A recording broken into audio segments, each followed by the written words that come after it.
सेवण में कलंदर जी दरगाह के 5 महीननि खां बंदि रखण ख़िलाफ़ शहरी रोडनि ते निकिरी आया। मुख़्तलिफ़ तंज़ीमनि पारां हज़ारे माण्हुनि रैली कढी शहर जो गश्त कयो। अज़ीम सूफ़ी बुज़ुर्ग हज़रत कलंदर लाल शहबाज़ जो रोज़ो कोरोना लॉकडाउन सबबि गुज़िरियल 5 महीननि खां बंदि रखण ख़िलाफ़ सेवण जा शहरी रोडनि ते निकिरी आया। मुख़्तलिफ़ सियासी, समाजी, अदबी ऐं मज़हबी तंज़ीमनि लाल शहबाज़ ट्रस्ट, सिंधी अदबी संगत, सगा, SUP, दुकानदार एसोसिएशन, PTI, फंक्शनल लीग ऐं ॿिनि पारां कलंदर शहबाज़ जे क़दीम आलम खां हज़ारे शहरनि ऐं कलंदर जे अक़ीदतमंदनि एहतिजाजी रैली कढी।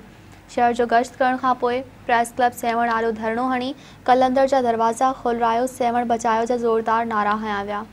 इन मौक़े ते ख़िताब कंदे अकबर मल्हा, सैयद आशिक़ हुसैन शाह, मोहम्मद सफ़र मंगणहार, ख़ालिद जतोई, सफ़दर अली नवाज़ सोलंकी, अली नवाज़ रिंद, मीर हाजन पंवर ऐं ॿियनि चयो त अफ़सोस जी ॻाल्हि आहे त कोरोना जे जवाज़ ॼाणाए गुज़िरियल 5 महीननि खां कलंदर जो दर अवाम लाइ बंदि कयो वियो आहे।